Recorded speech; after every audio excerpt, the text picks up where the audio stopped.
2024 లేదా 25లో డిగ్రీ లేదా బీటెక్ చదివారా? సాఫ్ట్వేర్ జాబ్ కోసం ఎదురు చూస్తున్నారా? అయితే కోడ్ జ్ఞాన్ 100 డేస్ కోర్సులో చేరండి, జాబ్ సాధించండి. నమస్తే, వెల్కమ్ టు సుమన్ టీవీ. నేను మీ anchor Sri. So right now మనతో పాటు ఉన్నారు హైకోర్టు అడ్వకేట్ అలగరి రవీంద్రనాథ్ గారు. ఎస్పెషల్లీ ఈ వీడియో హస్బెండ్స్ ఎవరైతే చూస్తున్నారో, మీరు కనుక మీ ప్రాపర్టీని భార్యల పేరు మీద కనుక మార్చాలి అన్న, వాళ్ళ పేరు మీద ప్రాపర్టీ కొనుక్కోవాలి అనుకునే వాళ్ళు ఎవరైనా కూడా తీసుకోవాల్సిన జాగ్రత్తలు ఏంటో ఈ వీడియోలో కంప్లీట్ ఇన్ఫర్మేషన్ ఇవ్వడానికి మనతో పాటు హైకోర్టు అడ్వకేట్ అలగరి రవీంద్రనాథ్ గారు ఉన్నారు. నేను ఇంత పర్టికులర్గా ఎందుకు చెప్తున్నాను అంటే, అలాంటి జాగ్రత్తలు కనుక మనం పాటించకపోతే ఫర్దర్గా ఆ ప్రాపర్టీ మీద అనేక రకాల ప్రాబ్లమ్స్ ఫేస్ చేయాల్సి వస్తూ ఉంటుంది. సో ఇంతకీ ఆ ప్రాబ్లమ్స్ ఏంటి, మనం తీసుకోవాల్సిన జాగ్రత్తలు ఏంటి, మనం ప్రాపర్టీ తీసుకునేటప్పుడు భార్య పేరు మీద కనుక ఎస్పెషల్లీ తీసుకునేటప్పుడు ఎలాంటి జాగ్రత్తలు పాటించాలి. సో రైట్ నో మనతో పాటు అలగరి రవీంద్రనాథ్ గారు ఉన్నారు, అడిగి తెలుసుకునే ప్రయత్నం చేద్దాం.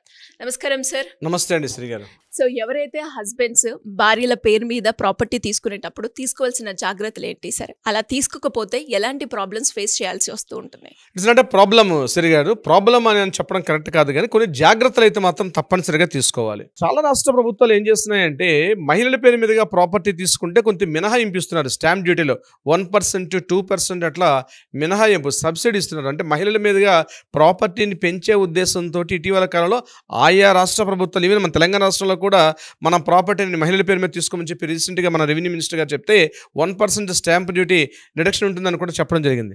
అయితే దీని మీద ఈ వీడియో ముఖ్యంగా ప్రాపర్టీస్ని భార్య పేరు మీదుగా రిజిస్ట్రేషన్ చేసే ప్రతి ఒక్కరు కూడా చూడాల్సిన వీడియో. ఈ వీడియోని చివరిదాకా చూడండి. రీసెంట్గా వచ్చినటువంటి మన చట్టాలు ఏం చెప్తున్నాయి, కోర్టు యొక్క జడ్జిమెంట్స్ ఏం చెప్తున్నాయి కూడా వివరించే ప్రయత్నం చేస్తున్నాం. బట్ బీ కేర్ఫుల్, చాలా జాగ్రత్తగా ఉండాల్సిన అవసరం ఉంది.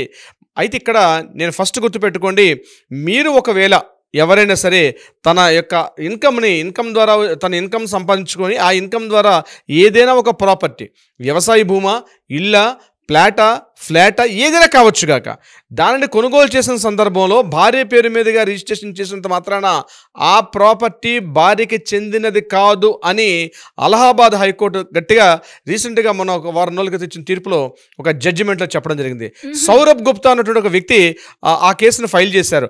వాళ్ళ ఫాదర్ తీసుకున్న ఇన్కమ్ ద్వారా వాళ్ళ మదర్ ఆ ప్రాపర్టీకి, వాళ్ళ మదర్ పేరు మీద ప్రాపర్టీ ఉంది, కానీ ఆ ప్రాపర్టీని కొనింది వాళ్ళ ఫాదర్ ఇచ్చినటువంటి ఇన్కమ్తో కొన్నారు. కాబట్టి అది మా మదర్ ప్రాపర్టీ ఆ మదర్ ఏం చేశారు, ఆ మదర్ వేరే వాళ్ళకి ఆ ల్యాండ్ను ఎలక్ట్ చేస్తుంటే ఆ మదర్ ఆ ప్రాపర్టీని అమ్మకూడదని చెప్పి అతను సౌరవ్ గుప్తా కోర్టుకెళ్ళి ఆయన పిటిషన్ దాఖలు చేస్తే, ఇది మదర్ ప్రాపర్టీయా లేదా ఫాదర్ ప్రాపర్టీ అనే విషయం మీద దాని పూర్తిగా విచారం చేసిన తర్వాత ఈ ప్రాపర్టీ ఆమెకి చెందినది కాదు, అది కుటుంబపు ఆస్తిగా పరిగణిస్తూ అలహాబాద్ హైకోర్టు తీవ్రమైనటువంటి ఒక వ్యాఖ్య చేయడం జరిగింది. సో నేను దాని డీటెయిల్స్ మీకు చెప్పే ప్రయత్నం చేస్తాను.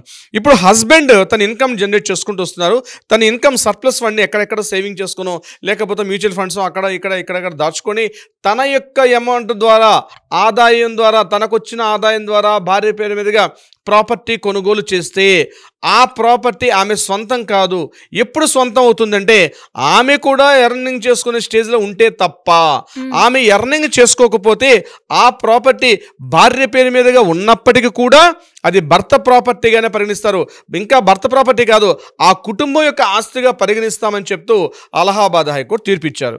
ఎందుకంటే భార్య ఇన్కమ్ సోర్సెస్ లేదు కాబట్టి, ఆ ఇన్కమ్ అంతా భర్త పేరు మీదకి వస్తున్న ప్రాపర్టీ కాబట్టి కేవలం దాని మీద ఆ ప్రాపర్టీని కింద వాళ్ళకి తను అమ్ముకోవడం కానీ, లేకపోతే తను ఎవరైనా అబ్జెక్షన్ చేయనంత వరకు, అబ్జెక్షన్ చేస్తే ఎట్టి పరిస్థితులైనా అది కుటుంబ ఆస్తిగానే పరిగణిస్తామని తప్పించి ఆమె మీద పూర్తి హక్కులు ఉండవు. ఎలా తెలుస్తుంది సార్ మీరు బాగానే చెప్పారు, అతని తండ్రి హస్బెండ్ పూర్తిగా ఇన్కమ్ జనరేట్ చేసుకొని భార్య పేరు మీదుగా కొన్నారు. మరి భార్య పేరు మీదుగా కొన్న ప్రాపర్టీ ఎట్లా తెలుస్తుంది సార్? ఇది చాలా మందికి వచ్చే డౌట్. గుర్తుపెట్టుకోండి, ఇక్కడ మనం సేల్ డీడ్ కన్సిడరేషన్ రాసుకునేటప్పుడు, ఇప్పుడు ఉదాహరణకి శ్రీ గారు, నేను మీ దగ్గర నుంచి ప్రాపర్టీ కొన్నాను. సో మీరు అమ్మే వ్యక్తి, మీరు వెండరు, నేను వెండి, మీరు నాకు ప్రాపర్టీ అమ్మారు. అటువంటి సందర్భాల్లో నేను ఏం చేస్తాను, సపోజ్ ఈ ప్రాపర్టీ ఒక 10 లక్షల రూపాయల గవర్నమెంట్ వాల్యూ అయితే నేను 10 లక్షల రూపాయలు నేను మీకు ఇచ్చినట్టుగా ఉంటుంది.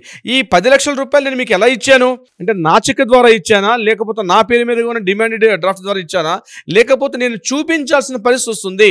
అంటే చాలామంది ఏం చేస్తారంటే, హస్బెండ్ తన ఇన్కమ్ని భార్య అకౌంట్లో వేసి భార్య పేరు మీదుగా చెక్ ఇచ్చి భార్య పేరు మీదుగా లావాదేవీ చేశారు.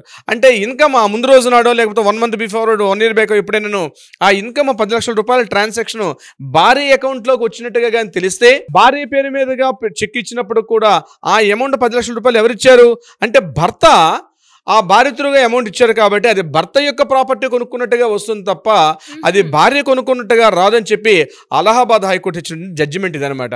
అంటే భార్య హౌస్ వైఫ్గా ఉంది, భార్యకి ఎటువంటి ఆదాయ మార్గాలు లేదు, భార్య ఏమీ జాబ్ చేయట్లేదు, ఒక బిజినెస్ చేయట్లేదు, వ్యాపారం చేయట్లేదు, ఏమీ చేయట్లేదు భార్య, జస్ట్ సీజన్ హౌస్ వైఫ్. కానీ ఆమె పేరు మీదుగా ప్రాపర్టీ ఉంటే బినామీ చట్టాలుగా కూడా హక్కులు వచ్చి ఎంటర్ అయ్యే అవకాశం కూడా ఉంటుంది.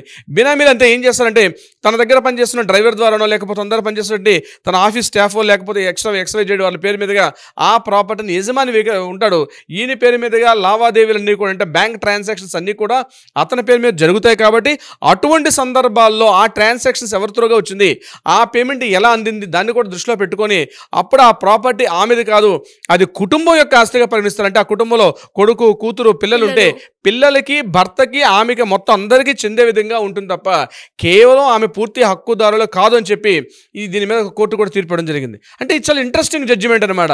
చాలామంది ఏమనుకుంటున్నాం, ఇప్పుడు నేను మొదట్లో చెప్పినట్టుగా లేదంటే మాకు గవర్నమెంట్ బెనిఫిట్స్ ఇస్తుంది కదా, సబ్సిడీ ఇస్తుంది కదా, తీసుకోవద్దు అనుకుంటే ఆ చట్టాలకు ఆ చట్టాలు వర్తిస్తాయి, ఈ చట్టాలకి ఈ చట్టాలు వర్తిస్తాయి. ఇప్పుడు ఉదాహరణకి సార్ ఇది లేదా ప్రాబ్లం కదా అంటే సమస్యను గుర్తిస్తేనే సమస్యగా ఉంటుంది. సమస్య గుర్తించలేదండి, నేను నా భార్య మీదుగా ప్రాపర్టీ రిజిస్ట్రేషన్ చేసేసాను, నా ప్రాపర్టీ నా భార్య క్లెయిమ్ చేయదు ఇక్కడ, అంటే భార్య ఎటువంటి అబ్జెక్షన్ పెట్టదు. కానీ తన పిల్లల్లో కానీ ఎవరైనా అబ్జెక్షన్ పెట్టినట్లయితే అప్పుడు ఈవెన్ దో భర్త కూడా కొన్ని చాలా సందర్భాల్లో మాకు డివోర్స్ కేసులు వస్తుంటాయి, ఆ భర్త ఏం చేస్తాడంటే తన చాలా ప్రాపర్టీస్ కొనుక్కొని భార్య పేరు మీదుగా పెట్టేస్తాడు. పెట్టేసిన తర్వాత భార్య పేరు మీదుగా కంటిన్యూషన్ అయిపోతుంది. ఏదో ఆ భార్యాభర్తల మధ్య విభేదాలు వచ్చిన తర్వాత ఒకరికొకరు విడిపోయిన సందర్భాల్లో ఏమవుతాయంటే ఆమె మళ్ళీ మెయింటెనెన్స్ క్లెయిమ్ చేస్తుంది. అప్పుడు ఏమంటాడు, నేను నీకు చాలా ప్రాపర్టీస్ కొన్నాను, నీ పేరు మీదుగా ప్రాపర్టీ పెట్టాను కాబట్టి ఇప్పుడు నేను మెయింటెనెన్స్ ఇవ్వాలి అంటాడు. ముఖ్యంగా ఉద్యోగస్తులు కాకుండా నాన్ ఎంప్లాయీస్ అంటే బిజినెస్ చేసేవాళ్ళు కానీ ఇతరత్ర వ్యాపకాలు ఉండే వాళ్ళతో ప్రాబ్లం వచ్చేది ఇదే. చాలా ప్రాపర్టీ కొన్నాను సార్, ₹1,00,00,000 ప్రాపర్టీ కొన్నాను, ఆమె పేరు మీదుగా పెట్టాను, ఈరోజు భార్య డివోర్స్ అడుగుతుంది, బట్ నేను ఇన్ని సంవత్సరాలు కష్టపడి 10 ఏళ్ళు కష్టపడి నా జీవితంలో ఉన్న ఆస్తితో కూడా ఆమె పేరు మీద పెట్టాను కాబట్టి. సో ఇట్లాంటి ప్రాబ్లమ్స్ వస్తాయి. నేను అందుకే చెప్తాను, మీరు ప్రాపర్టీని కొనుక్కునేటప్పుడు ముఖ్యంగా హస్బెండ్స్కి నేను చెప్తున్నాను, మీరు ప్రాపర్టీ కొనుక్కుంటే వీలైనంత వరకు మీ పేరు మీద పెట్టుకోండి. సరే ట్యాక్స్ ఎగ్జంప్షన్ కావాలి సార్ అంటే అది మీరు మాట్లాడుకోండి, మీ సీఏతో మాట్లాడుకోండి, లేకపోతే మీకు సంబంధించిన అకౌంట్స్తో వాళ్ళు మాట్లాడుకోండి తప్పించి భార్య పేరు మీదుగా పెట్టుకుంటే ఎప్పటికైనా ప్రాబ్లం వచ్చే అవకాశం ఉంటుంది. తస్మాత్ జాగ్రత్త.